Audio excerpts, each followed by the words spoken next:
Okay, so this is my roommate Anna. You've seen her previously when she did my makeup months ago in the midst of this quarantine when we thought it would be ending soon. But alas. So lately we binged Schitt's Creek. I binged it for the second time. She binged it for the first time. What'd you think, Anna? In one word. Amazing. Amazing. You heard it here. You heard it here. What else? Millionth, folks. So today we are here to give you a subjective, superlative ranking of the Schitt's Creek characters, courtesy of the website Tiermaker. And there are categories, if you want to read them off for us. We've got You Make Me Feel Right, Simply the Best, Daytime Emmy Attendee, Banana Wine, and Ooh, David. Okay. Thank you. Beautiful. Of course. Okay, and we're just going to be going through ranking all the characters that they have uploaded into this website. So we didn't get to choose the characters. The characters chose us. They were chosen. They were chosen by God, or the creator. So first up we have Ronnie. Ronnie. Oh, Ronnie. I liked Ronnie mostly for, like, her one-liners. But, like, I don't really like how much development we didn't see her get, if that makes sense. Fair, yeah. Okay. I liked Ronnie. I thought that she could have had more development throughout the series, but she was honest. She told it like it was. She put people in their place. Mm-hmm. And with some of these more eccentric characters, you kind of needed that. I think maybe the one thing that, like, is a drawback for me is how much she didn't like Patrick. But to be fair, you can't have everybody like somebody, you know? He's such a likable character. Yeah. And we see that Patrick has these flaws, so like Ronnie calling him out on those, it's kind of refreshing. Okay. Okay. So where would we put her? Where would you put? Are we both putting? This is us deciding this together. This is together. I don't think I told you that. Okay. Okay. I would definitely say she's not like You Make Me Feel Right. No. And she's definitely not like Banana Wine. So she's like Simply the Best or Daytime Emmy Attendee. I love her, but I would still put her as a Daytime Emmy attendee, I think. Right. I would agree. Yeah. We can always change this later. Yeah. But that's what I'm thinking. I like her, but she's still like a pretty middle of the road character that like you like to see her, but you're not missing her when she's not there. Right. All right, next we have David Rose. David Rose. David's one of my favorites. Why? I think, I don't know, because he's David. Right. A flawed character, but has so many charming qualities that he's charming. Yeah. He's like one of the characters that I think went through like the most amount of growth throughout the show. Exactly. And like him in season 1 is like intolerable. He's one of those that I'm just like, ooh, really? And they're like we were talking about, like I told you, there were some reviews that called him like the worst part of the show in season 1. So like initially people didn't like him. Right. But then like he grew to be like the best part of the show. And like arguably you could like say like the protagonist of the show. That's what I was thinking. I was like, it's, you know, definitely about the family, and the family for the most part gets equal screen time. But if I had to pick one protagonist of the show, it would be David. You Make Me Feel Right. Obviously. He's at the top. Yes, of obviously. Course. Duh. All right. Next up we have Gwen, Bob's wife, Gwen. Right. The whole one time we see her is that one episode where like Moira and Johnny sneak off to Bob's cabin accidentally and like, have sex in it. That's the one time we see Gwen.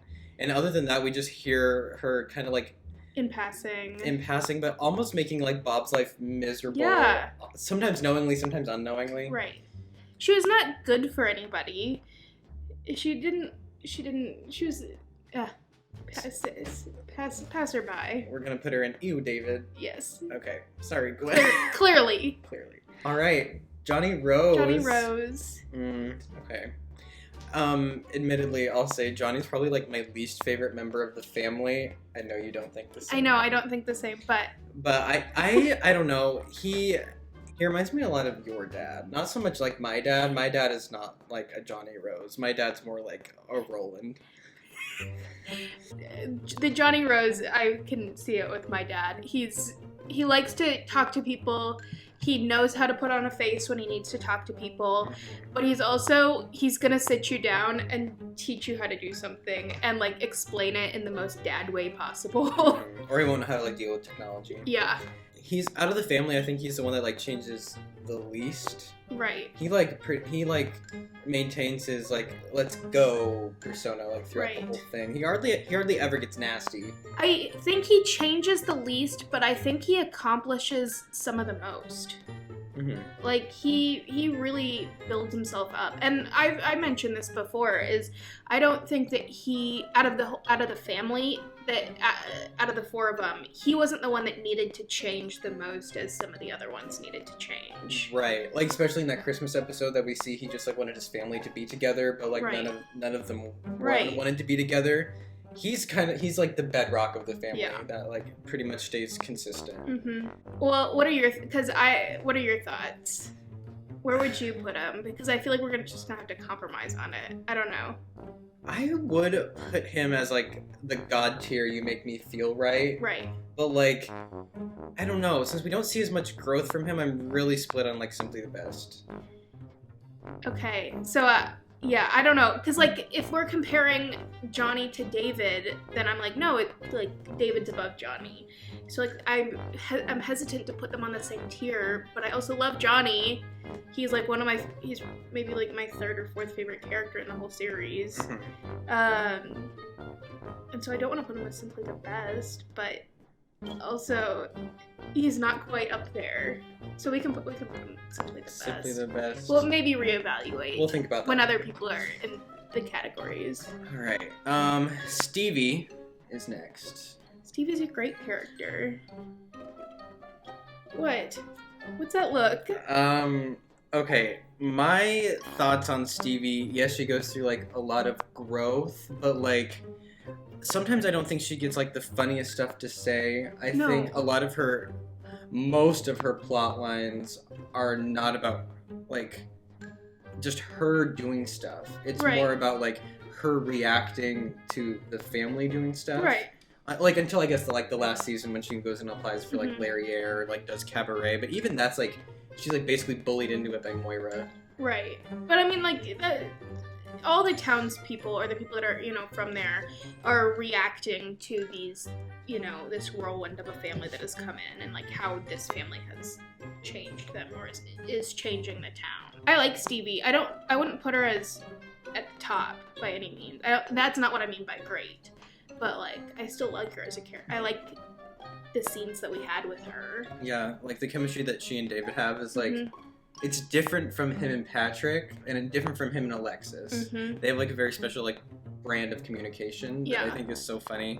I liked that David was able to have like this friend in her, that he could talk to her about things that he couldn't talk about with his family, that he wouldn't talk about with Patrick, and that it didn't seem on brand for him to go and talk to people at the cafe. Stevie was the person that he could rant to, right? Yeah. Where did we put her? Next to Johnny? Yeah. No? Do you want to put her down? No, I want to put her next to Johnny. She's better than Ronnie. Yeah, she is. Yeah. Roland is next. I hate Roland. Okay. I know he's supposed to have growth or something, and he did. He got better. But I don't know if it's the actor that's influencing this decision, but I've just never enjoyed this. This actor always plays this type of character. He has the same hairstyle in all of his shows. And he had funny lines. I understood how he was important to the show. But alas. His brand of humor was like definitely much more lowbrow than like anything else. And like he like definitely shows the contrast between what they lived with and what they're living with now. Yeah. But like, and it, like you said, he doesn't experience much like depth or growth until like the last possible moment that we'd see him when they're like doing the pitch in New York. But like before, before I know, like, but before that, when we were talking, I'm just like, I thought Roland at the beginning was gonna be like this antagonistic mayor who's like playing dumb on purpose, like trying to make this as hard as possible for them to get rid of this town. But then you realize his stupidity is like genuine. And he like makes things worse without knowing it. Yeah. But like, and that makes it so frustrating sometimes whenever he gets involved. He was Roland was frustrating to me. Right. Yeah. But he like had some like genuine depth to him, mostly at the end. Yeah. Yeah, it took him a while. I know where I'd put him. Where'd you put him? I'd put him at Banana Wine. And I think that describes him perfectly. Yeah. Yeah. I would definitely say that. I was almost going to be generous and put him at daytime Emmy attendee, but we'll keep it I like Ronnie better than Roland. I know Roland has a bigger role than Ronnie does, but I much more enjoyed Ronnie's scenes than Roland's. Jocelyn is next. What are your thoughts on Jocelyn? I have about the same opinions I have about Jocelyn as I do as Ronnie. I think because she has like her own independent thing, like being like a teacher and like having a baby, and she doesn't play dumb. She gets, especially like when she's pregnant, she gets aggressive with Moira, which like I thought was super badass, and I wanted to see more of going after that. I thought she had a very realistic personality, like the troubles she was going through felt very real. Of like, I need to get out of the house because I have a baby. I have all these papers to grade. She just had very real life problems that seemed true to someone living in a town that like this size with that kind of job. And like especially like her insecurities and like when Moira was running for town council, how she thought Moira was just gonna beat her out based on like popularity alone. I thought that was cool, even though she had more of a leg to stand on in that whole stuff because she knew these people. I don't know. She had people's best interest at heart, but also knew how to stand up for herself. Oh yeah, she was hardly ever selfish. Right. I'd put her a daytime Emmy attendee. Yep. Yeah. Yeah. Next is Ray, which is weird he's on here. I know. He is a jack of all trades. He is, but he's like a one-note joke. Yeah. Really like explaining how like they're poverty stricken or like kind of over explaining the joke, which is his joke. It's a joke. It's a joke. But like it kind of gets annoying. He's also the one that like gets David and Patrick together though. Low key. Extra point for that. He's not Gwen though. He's not Gwen. But he's not Ronnie. No, Banana Wine. Banana Wine. I feel like Banana Wine's just like the perfect description of that cat, like of those guys, that people. type. It's like, oh, you know, wine plus that's good. Banana wine. You know, it's a good. It's good. But yeah, but next is Ted. Ted. Theodore. He gets so many points from me for all of his puns. His puns are extremely well written sometimes kind of cringy, but that's the point. I love cringy puns. So he gets extra points for his puns from me. And he's adorable, and he's a vet, and he's nice. My only reservation about putting him, like, top tier is probably because he's, like, a pretty, like, flatlined character. We don't, out of everybody, we like probably learn the least about him in terms of like the kids like partners. Right. He's we learned that like Mutt used to bully him in school, but like other than that, like we don't learn much about him, and he's pretty like happy-go-lucky most of the time. Sometimes oblivious, but like that kind of goes with his happy-go-lucky like persona. He never gets like mad. He gets sad sometimes, but like we see very few personality traits out of him. Right. He gets like a little bit of depth and stuff, but he's not top tier. I feel like he's better than like than Ronnie, but I don't know if I'd put him up there with Johnny, you know? Right. What? I'd rather put him on the middle one than this second one. The middle that low? I don't know. Would you put him up? I'd put him on par with Stevie almost. Because he has like his independent thing. See, I want Johnny above Stevie. Like, I'm perfect. Like, I want Ted and Stevie together, but then I want Johnny above them. Okay. So I don't know what we might have to move. Do we want to put Ted here and then put Johnny up here? No, not yet. Okay, we'll keep Johnny. We'll keep Johnny there, but we can put Ted up there. Okay. Yeah. Next we have Bob. Bob. Oh, Bob. Bob. He has a cute little run. So there's that. He kind of like runs like this. His story is ultimately sad. Yeah. Yeah. Yeah. Sympathy points. He's excited for things that are going on. He's always like, he's there. He's gung-ho for what's going on in town. He's motivated. He's ready to help. Yeah. Especially when Johnny was going to go into that bagel business. Yeah. Whatever. And he's also kind of not like a one-note joke either. Right. He has more than one thing going on. We get to learn a little bit about him. Like, he has this thing with Gwen, and we learn about him through that. And he tries to help people out, and he's on the town council, and we hear all about his car shop and how he tries to get back in the game. And yeah, whenever he's knocked down, he doesn't stay down for long. Right. Or he calls people out on their bullshit too. Yeah. Especially Johnny. Yeah. I'd almost put him at daytime Emmy attendee. Yeah. I think so. Okay. Oh my god. Patrick. Sorry. We already know where he goes. He's at the top. At the top. It's not even a question. No, it's not. But let's justify. In my personal opinion, Patrick is what literally shifts the show from being like good to great. Yeah. As soon as he shows up, everything about the show just becomes better and more sunny and more smiley. And we get to see dimensions to him that like we wouldn't see in Ted. We get to see that he's like a jealous guy. He's competitive. He can be impatient. He has so many talents. He plays baseball. He sings. He dances. He acts. Right? And he's just like, and he's a good entrepreneur. Yeah. Yeah. It's a full package. It's the full package. When are we gonna get our Patricks? And he brings out the best in other people. Like, clearly he brings out the best in David, and that. But I also think that, even him and Johnny have their few moments, and it's cute, and him and Stevie, and, him and other people in the town. And he's very patient with Moira's eccentricities. Yeah. He gets Johnny to say things that Johnny might not say right away. He starts conversations. Yeah. He just is nice to people. It's so cute. And he's a go-getter. He gets David to become less selfish. Yeah. And that's the big thing. That's what David was definitely missing. Yeah. He likes David for David. That's why he's top tier. Exactly. Long story short. Clearly. All right. Mutt is next. I already know this answer. Yeah. He's gonna go in banana wine. Yep. Yeah. Because he's kind of the worst.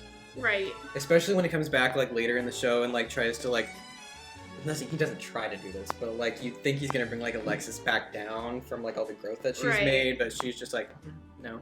But we learn stuff about him that he's willing to wait for Alexis throughout the community service, or he's impatient, stuff like that. We learn a little bit about him, but we see him more often than Gwen. Yeah. To make assumptions about his character and more about him. Next, David's boss at the Blouse Barn. Yes. See, I would keep her from above the bottom simply because she's funny and how misguided she is. Yeah. She's a hoot. That's one way to describe her. She's weird, but and she's willing to listen to stuff to make her store better. And I think that's kind of admirable. Right, she tries. Yeah. Yeah. That's all I'm saying. Moira. Moira Rose. We have differing opinions. We do have differing opinions. Rose. See, I think Moira we agree on this. I think she has some of the best lines in the show, some of the best delivered lines on the show. She's super funny. She has great timing, like comedic timing. What's the words?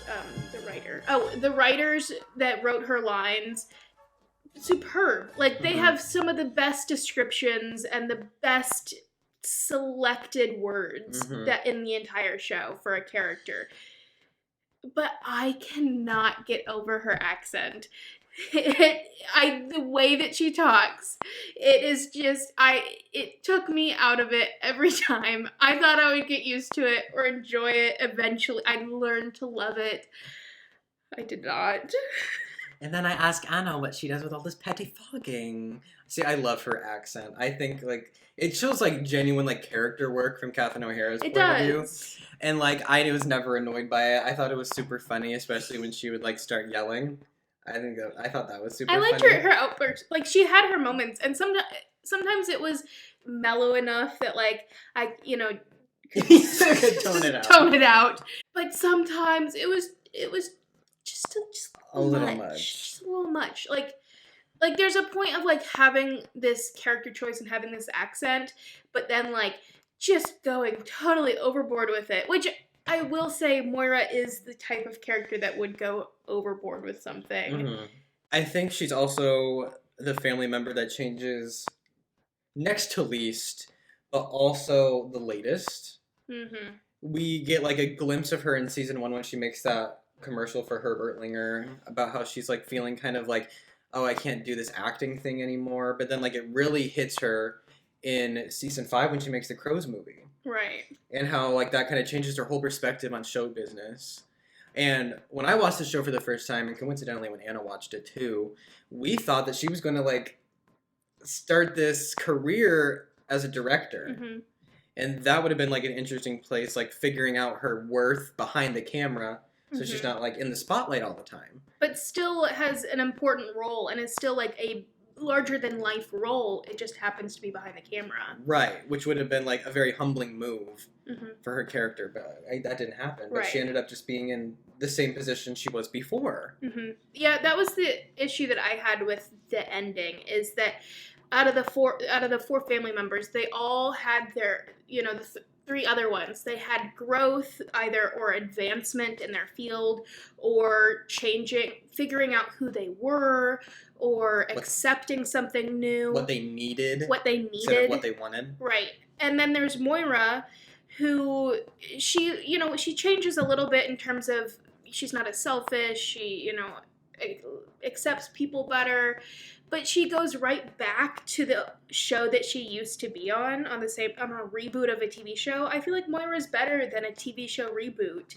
That's it. I would have liked to see her go for a new movie, or be a director, or start a nonprofit. I think that if she was a director of a nonprofit, that would have been something really cool. That, she's maybe the nonprofit for some theatrical thing, or actors fund, or because, like, she did a good job directing that cabaret that they ended up doing. She got a good performance out of Stevie, who was, like, so insecure about herself. Right.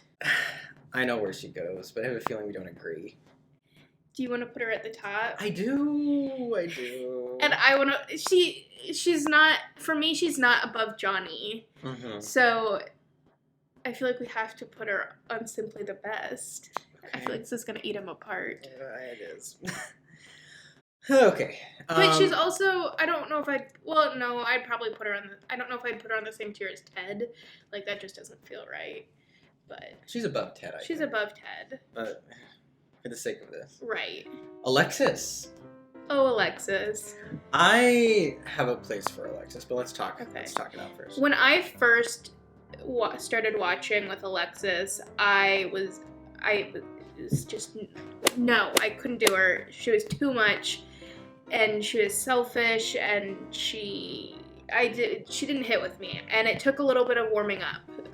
But eventually, she warmed up and she turned into a character that I enjoyed watching, and I liked seeing her story. And Alexis royally fucks up. Yeah. Like, at least the first 2-3 seasons. Right. But then once she realizes that she loves Ted and can't have him, that's like the moment where you start liking her. Mm-hmm. That's the real moment where she realizes that all of her chasing and driving wedges between people can't work all the time. She's 30 years old. She can't be doing that kind of stuff anymore. Right. And her decision at the end to part ways with Ted, even though she wants him, but she'd be doing the same old thing, just chasing a guy around the world. And she doesn't want to do that because she has bigger prospects elsewhere. Right. And that is a huge move for her. And then she goes to New York by herself. To do what she wants to do, and I think that's a huge step. Mm-hmm. But she does a lot of maturing in the back half of the show. Mm-hmm. Absolutely.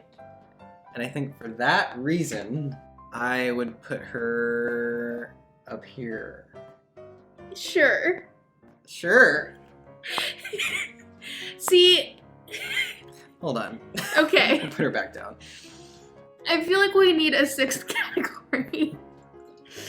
That's what I'm stuck on. We need another category between the top one and the second one. Right. Yeah. Yeah. Yeah. I don't know, though. I want to put her up there. Would you put her above... and if it wasn't for me, where would you put her in relation to Johnny and Moira? I would definitely put Alexis literally right below Patrick. Oh, but really? above Moira and Johnny. Would you put her above David? No. Oh. I thought that's what you were saying. No. Oh, okay. David's the top. He wins. Right. I'd still put her up there, but on the lower end of the top. Let's put her up there. Okay. Yeah. All right. Last but not least, anticlimactically, we have Twyla.